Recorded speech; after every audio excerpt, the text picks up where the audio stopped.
The question is about Brazil, the 50% tariffs on Brazil.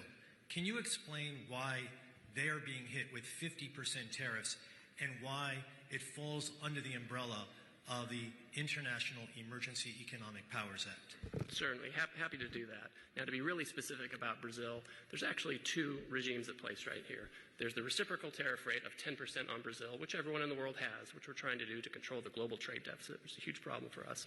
Then on top of that, there's a 40% tariff on Brazil, and that's under a separate emergency, and this is related to extreme concerns with rule of law, censorship, and human rights in Brazil, where a Brazilian judge has taken it upon himself to order U.S. companies to censor themselves, given them secret orders to manage the flow of information, rule of law with respect to political opponents in Brazil.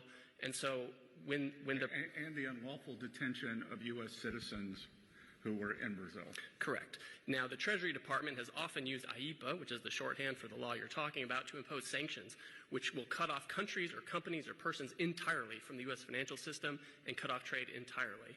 If the president can cut off trade entirely, he can certainly impose a tariff, which is a lesser measure than a full sanction.